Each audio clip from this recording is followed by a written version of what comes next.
ಪ್ರೀತಿಯ ವೀಕ್ಷಕರಿಗೆ Shankaranand TV YouTube ವಾಹಿನಿಗೆ ಸ್ವಾಗತ ಸುಸ್ವಾಗತ. ಇವತ್ತಿನ ವಿಡಿಯೋನಲ್ಲಿ ಏಪ್ರಿಲ್ ತಿಂಗಳ ಮಾಸ ಭವಿಷ್ಯವು ಕರ್ಕಾಟಕ ರಾಶಿಯವರಿಗೆ ಯಾವ ರೀತಿಯಾಗಿದೆ ಅನ್ನುವಂತಹ ಮಾಹಿತಿಯನ್ನು ತಿಳ್ಕೊಳ್ಳೋಣ. ಅದಕ್ಕಿಂತ ಮುಂಚಿತವಾಗಿ ಯಾರಾದರೂ ಶಂಕರಾನಂದ ಟಿವಿ ಯೂಟ್ಯೂಬ್ ವಾಹಿನಿಯನ್ನು ಸಬ್ಸ್ಕ್ರೈಬ್ ಮಾಡಿಲ್ಲ ಅಂದರೆ ಸಬ್ಸ್ಕ್ರೈಬ್ ಮಾಡ್ಕೊಳ್ಳಿ. ಪಕ್ಕದಲ್ಲೇ ಇರುವಂತಹ ಬೆಲ್ ಐಕಾನ್ ಒತ್ತಿ, ಅದರಿಂದ ನೆಕ್ಸ್ಟ್ ಅಪ್ಲೋಡ್ ಮಾಡುವಂತಹ ವಿಡಿಯೋಗಳು ನಿಮಗೆ ನೋಟಿಫಿಕೇಷನ್ನ ಮುಖಾಂತರ ಬಂದು ತಲುಪತ್ತೆ. ಹೊಸ ಹೊಸ ಮಾಹಿತಿಗಳನ್ನು ತಿಳ್ಕೊಳ್ಳೋದಕ್ಕೆ ಸಾಧ್ಯವಾಗುತ್ತೆ ಅಂತ ತಿಳಿಸ್ತಾ ಈ ಏಪ್ರಿಲ್ ತಿಂಗಳ ಭವಿಷ್ಯವನ್ನು ನೋಡೋಣ. ಕರ್ಕಾಟಕ ರಾಶಿಯವರಿಗೆ ಏಪ್ರಿಲ್ ತಿಂಗಳಂತೂ ಬಹಳ ಲಾಭದಾಯಕವಾಗಿರ್ತಕ್ಕಂಥ ತಿಂಗಳು. ನಿಮಗೆ ಒಂದು ಸ್ವಲ್ಪ ದಿನಗಳಿಂದ ಟೈಮು ನಿಧಾನವಾಗಿ ಬದಲಾಗ್ತಾ ಇದೆ.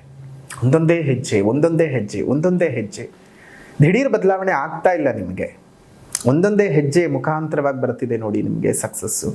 ಒಳ್ಳೆ ರೀತಿಯಾದಂತಹ ತಿಂಗಳು ಈ ತಿಂಗಳು ನಿಮಗೆ. ಅದೇ ರೀತಿಯಾಗಿ ಇನ್ನು ಗುರುಬಲವು ಬೇರೆ ಬಂದ್ಬಿಡ್ತು ಅಂದರೆ ಅಬ್ಬ ರಾಜಯೋಗ ಅಷ್ಟು ಚೆನ್ನಾಗಿದೆ. ಎಷ್ಟು ಕಷ್ಟಪಟ್ರಿ, ಎಷ್ಟು ಕಣ್ಣೀರು ಹಾಕಿದ್ರಿ, ಎಷ್ಟು ಕಷ್ಟ ಕೋಟಲೆಗಳನ್ನು ಅನುಭವಿಸಿದ್ರಿ, ಆ ಯಾತನೆಗಳೇನು, ಆ ನೋವುಗಳು, ಅಬ್ಬ ಯಾಕೆ ನಾವು ಈ ಭೂಮಿ ಮೇಲೆ ಇರಬೇಕು ಅನ್ನುವಷ್ಟರ ಮಟ್ಟಕ್ಕೆ ಅವಮಾನಗಳನ್ನು ಎದುರಿಸ್ಬಿಟ್ಟಿದ್ದೀರಿ. ಇಷ್ಟೊಂದು ಜನ ತಾಯಂದ್ರು ಪಾಪ ಫೋನ್ ಮಾಡಿ ಕಣ್ಣಲ್ಲಿ ನೀರು ಹಾಕ್ಕೊಳ್ತಾರೆ. ಗುರುಗಳೇ, ಯಾವ ಕರ್ಮ ಮಾಡಿದ್ದಕ್ಕೆ ನಾನು ಕರ್ಕಾಟಕ ರಾಶಿನಲ್ಲಿ ಹುಟ್ಬಿಟ್ಟೆ ಗುರುಗಳೇ, ಯಾವ ಕರ್ಮ ಮಾಡಿದ್ದಕ್ಕೆ ನನಗೆ ಈ ರೀತಿಯಾದ ಶಿಕ್ಷೆ ಗುರುಗಳೇ.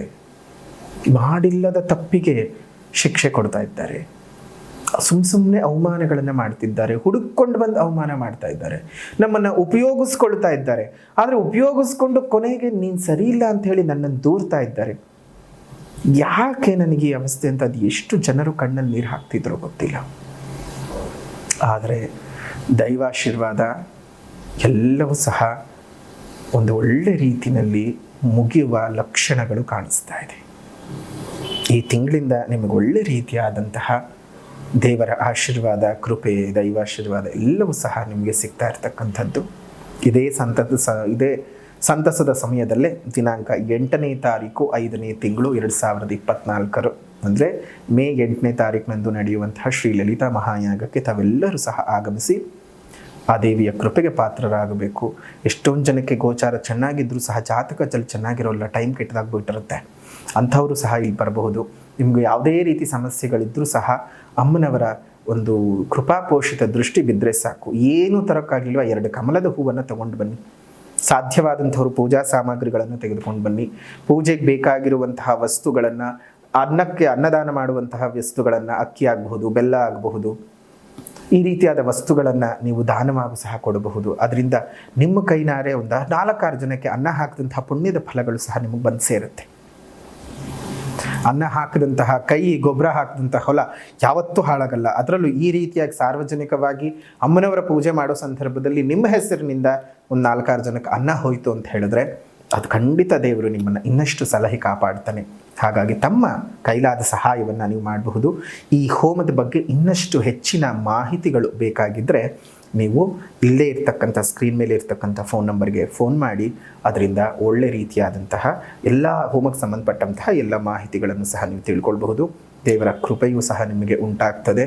ಯಾವುದೇ ರೀತಿಯಾಗಿ ಅನಾಭಿವೃದ್ಧಿಗಳು ಆಗೋದಿಲ್ಲ. ಧೈರ್ಯವಾಗಿ ಇರಬಹುದು. ಇನ್ನು ಏಪ್ರಿಲ್ ತಿಂಗಳಲ್ಲಿ ನಿಮಗೆ ನಿರಾಯಾಸವಾಗಿ ನೀವು ಕೈಗೊಂಡಂತಹ ಎಲ್ಲ ಕಾರ್ಯಗಳಲ್ಲೂ ಯಶಸ್ಸುಗಳು ಸಿಗ್ತಕ್ಕಂಥದ್ದು.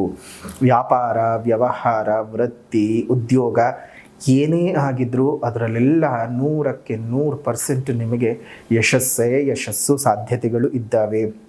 ಅದರಲ್ಲೂ ಗುತ್ತಿಗೆ ಆಧಾರದಲ್ಲಿ ಕೆಲಸವನ್ನು ಮಾಡ್ತಕ್ಕಂಥವ್ರು, ಅಂದರೆ ಒಂದು ಕಾಂಟ್ರಾಕ್ಟ್ ಬೇಸಿಸ್ ಮೇಲೆ ಕೆಲಸವನ್ನು ಮಾಡ್ತಕ್ಕಂಥವ್ರಿಗೆ ಕೆಲಸಗಳು ಪರ್ಮನೆಂಟ್ ಆಗ್ತಕ್ಕಂತಹ ಸಾಧ್ಯತೆಗಳು ಇದ್ದಾವೆ.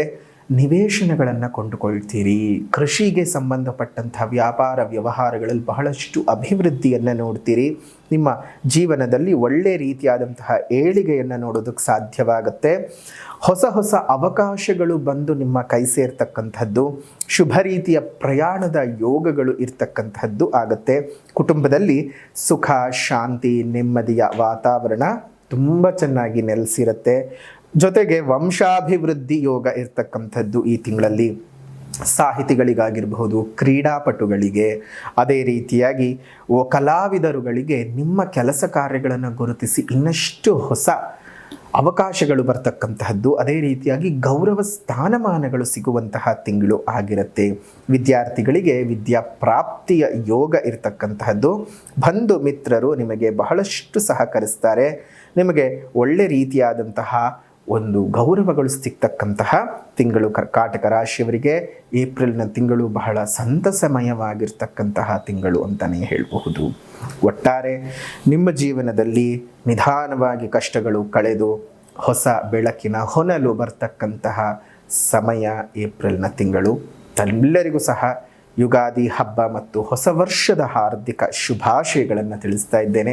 ಆ ದೇವರು ನಿಮ್ಮೆಲ್ಲರಿಗೂ ಸಹ ಸಕಲ ಸನ್ಮಂಗಳವನ್ನು ಉಂಟು ಮಾಡಲಿ. 8ನೇ ತಾರೀಕು ನಡೆಯುವಂತಹ ಲಲಿತಾ ಮಹಾಯಾಗಕ್ಕೆ ಬರೋದು ಮರೆಯೋದು ಬೇಡ. ಬಂದಂತಹವರಿಗೆ ಅಲ್ಲಿ ಪೂಜೆಯ ನಂತರದಲ್ಲಿ ಅಮ್ಮನವರ ಪ್ರಸಾದದ ರೂಪದಲ್ಲಿ ಬರ್ತಕ್ಕಂಥವರಿಗೆಲ್ಲರಿಗೂ ಅಷ್ಟೇ ಒಂದೊಂದು ಮಹಾಲಕ್ಷ್ಮಿ ಸಮೇತ ಇರ್ತಕ್ಕಂತಹ ಶ್ರೀ ಯಂತ್ರದ ಡಾಲರ್ನ ಕೊಡಲಾಗುತ್ತೆ. ಅದನ್ನು ನೀವು ಕತ್ತಿನಲ್ಲಿ ಧರಿಸೋದ್ರಿಂದ ಸ್ವತಃ ನಾನೇ ನಿಮಗೆ ಕೊಡ್ತೇನೆ. ಎಲ್ಲರೂ ಸ್ವತಃ ನನ್ನ ಕೈಯಾರೆ ನೀವು ತೆಗೆದುಕೊಳ್ಬಹುದು. ಅಮ್ಮನವರ ಪೂಜೆಯನ್ನು ಮುಗಿಸಿದ ನಂತರದಲ್ಲಿ ಅದನ್ನು ವಿತರಣೆ ಮಾಡುವಂತಹ ಕೆಲಸವಾಗುತ್ತೆ. ತಾವೆಲ್ಲರೂ ಸಹ ಬಂದು ಪಾಲ್ಗೊಳ್ಳಬಹುದು. ಯಾವುದೇ ರೀತಿಯಾಗಿ ದೇವರ ಪೂಜೆ ಪುನಸ್ಕಾರಗಳನ್ನು ನಾವು ನಿಲ್ಲಿಸದೆ ಅದನ್ನು ಯಥಾಪ್ರಕಾರ ಮಾಡ್ಕೊಂಡು ಹೋದರೆ ದೇವರು ಸಹ ನಮಗೆ ಆಶೀರ್ವಾದವನ್ನು ಮಾಡ್ತಾನೆ. ಇನ್ನು ಏಪ್ರಿಲ್ನ ತಿಂಗಳು ಸುಖ ಜಾಸ್ತಿ, ಸ್ವಲ್ಪ ದುಃಖ ಕಡಿಮೆ. ಜೀವನ ಚೆನ್ನಾಗಿಟ್ಕೊಳ್ಳಿ. ಇನ್ನು ಪರಿಹಾರ ಅಂತ ಬಂದ ಸಂದರ್ಭದಲ್ಲಿ ಈ ಒಂದು ತಿಂಗಳಲ್ಲಿ, ಏಪ್ರಿಲ್ನ ತಿಂಗಳಲ್ಲಿ ನೀವು ಮಾಡ್ಕೊಳ್ಬೇಕಾದಂಥ ಪರಿಹಾರ, ಮೊದಲನೇದಾಗಿ ಸಾಮಾಜಿಕ ಪರಿಹಾರ.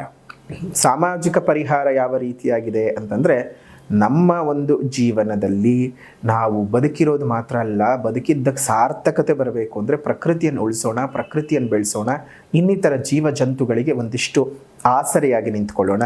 ಈ ಬಿರು ಬೇಸಿಗೆಯ ಕಾಲದಲ್ಲಿ ನಮಗೆ ಕುಡಿಯೋದಕ್ಕೆ ನೀರಿಗೆ ತುಂಬ ತತ್ವಾರಗಳು ಉಂಟಾಗ್ತಿದೆ. ಇನ್ನು ಪ್ರಾಣಿ ಜಗತ್ತಿನೇನು ಮಾಡಬೇಕು ಅಲ್ವಾ? ಆ ಪ್ರಾಣಿಗಳನ್ನೆಲ್ಲ ಕಾಪಾಡಿಕೊಳ್ತಾ ಅದಕ್ಕೂ ಸಹ ಒಂದಿಷ್ಟು ನಿಮ್ಮ ಮನೆ ಮುಂದೆ ಮತ್ತು ಮೇಲ್ಭಾಗದಲ್ಲಿ ಒಂದಿಷ್ಟು ನೀರಿನ ವ್ಯವಸ್ಥೆಯನ್ನು ಮಾಡಿ. ಎಷ್ಟೋ ಪ್ರಾಣಿಗಳ ದಾಹವನ್ನು ತೀರಿಸಿದಂತಹ ಪುಣ್ಯದ ಫಲ ನಿಮಗೆ ಸಿಗುತ್ತೆ. ನಿಮ್ಮ ಸುತ್ತಮುತ್ತ ಇರತಕ್ಕಂಥ ಉದ್ಯಾನವನಗಳಲ್ಲಿ ಒಂದೊಂದು ಹಣ್ಣಿನ ಗಿಡಗಳನ್ನು ಕೊಟ್ಟು ಪೋಷಣೆ ಮಾಡಿಸಿ. ಅದರಿಂದ ಮುಂದಿನ 4-6 ವರ್ಷಗಳಲ್ಲಿ ಅದು ಬೆಳೆದು ನಿಂತು ನಮ್ಮೆಲ್ಲರಿಗೂ ಪ್ರಾಣವಾಯುವನ್ನು ಕೊಡ್ತಾ ಪ್ರಾಣಿ ಪಕ್ಷಿಗಳಿಗೆ ಆಹಾರದ ಮತ್ತು ಆಸರೆಯ ವ್ಯವಸ್ಥೆಯನ್ನು ಅದು ಕೊಡ್ತಾ ಇರುತ್ತೆ. ಅದನ್ನು ನೋಡಿದಂಥ ಭಗವಂತ ನೀವು ಮಾಡಿದಂಥ ಕೆಲಸ ಖಂಡಿತವಾಗಿಯೂ ಆಶೀರ್ವಾದಗಳನ್ನು ಮಾಡಿ ಪೋಷಣೆಯನ್ನು ಮಾಡ್ತಾನೆ. ಇದರಿಂದ ದೇವರನ್ನು ಮೆಚ್ಚಿಸುವ ಕೆಲಸಕ್ಕಿಂತ ದೇವರೇ ಮೆಚ್ಚಿಕೊಳ್ಳುವಂತಹ ಕೆಲಸವನ್ನು ಮಾಡಿ. ಅದರಿಂದ ನಿಮ್ಮೆಲ್ಲರಿಗೂ ಸಹ ಒಳ್ಳೆಯದಾಗಲಿ.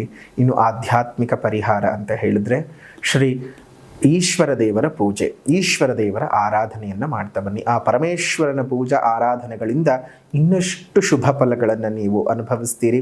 ಪಾರ್ವತಿ ಸಮೇತ ಪರಮೇಶ್ವರರ ಪೂಜೆ ನಿಮಗೆ ಏಪ್ರಿಲ್ನ ತಿಂಗಳಲ್ಲಿ ಇನ್ನಷ್ಟು ಶುಭ ಫಲಗಳನ್ನು ತಂದುಕೊಡೋದ್ರಲ್ಲಿ ಅನುಮಾನ ಪಡಬೇಕಾಗಿಲ್ಲ. ಇನ್ನು 8ನೇ ತಾರೀಕು 5ನೇ ತಿಂಗಳು 2024 ನಡೆಯುವ ಲಲಿತಾ ಹೋಮಕ್ಕೆ ಬರೋದು ಮರ್ತು ಹೋಗೋದು ಬೇಡ. ಧೈರ್ಯವಾಗಿ ನಿಮಗಿರುವಂತಹ ಸಂಕಷ್ಟಗಳನ್ನು ಅಲ್ಲಿ ಬಂದು ನಿಮ್ಮ ಕೈನಲ್ಲಿ ಏನು ಸೇವೆಯಾಗುತ್ತೋ ಆ ಸೇವೆಯ ಪೂಜೆಯನ್ನು ಮಾಡಿಸಿ. ಸಾಧ್ಯವೇ ಆಗಲಿಲ್ವಾ, ಕೂತ್ಕೊಳ್ಳಿ, ಪೂಜೆಯನ್ನು ಸಂಪೂರ್ಣವಾಗಿ ನೋಡಿ ಕೊನೆಯಲ್ಲಿ ಕೊಡುವಂತಹ ಡಾಲರ್ ಪ್ರಸಾದವನ್ನು, ಅಮ್ಮನವರ ಅನ್ನಪ್ರಸಾದವನ್ನು ಸಹ ಸ್ವೀಕಾರ ಮಾಡಿ ದೇವರ ಮೇಲೆ ಭಾರ ಹಾಕಿ ನಿಮ್ಮ ಜೀವನ ಎಲ್ಲರಿಗೂ ಸಹ ಸುಖಮಯವಾಗಿರಲಿ ಅಂತ ಹೇಳಿ ಪ್ರಾರ್ಥನೆಯನ್ನು ಮಾಡ್ತಾ, ಕರ್ಕಾಟಕ ರಾಶಿಯವರ ಈ ಒಂದು ಏಪ್ರಿಲ್ ತಿಂಗಳ ಮಾಸ ಭವಿಷ್ಯವನ್ನು ಇಲ್ಲಿಗೆ ಮುಕ್ತಾಯ ಮಾಡೋಣ. ವಿಡಿಯೋ ಇಷ್ಟ ಆಗಿದ್ರೆ ಲೈಕ್ ಮಾಡಿ, ಶೇರ್ ಮಾಡಿ, ಕಮೆಂಟ್ ಮಾಡಿ. ಮತ್ತೆ ಮುಂದಿನ ವಿಡಿಯೋನಲ್ಲಿ ಭೇಟಿ ಮಾಡ್ತೀನಿ. ಅಲ್ಲಿವರೆಗೂ ನಮಸ್ಕಾರ. ಲೋಕ ಸಮಸ್ತ ಸುಖಿನೋ ಭವಂತು, ಸಕಲ ಸನ್ಮಂಗಳಾನಿ ಭವಂತು, ಸರ್ವೇ ಜನಾಃ ಸುಖಿನೋ ಭವಂತು, ಸಮಸ್ತ ಸನ್ಮಂಗಳಾನಿ ಭವಂತು.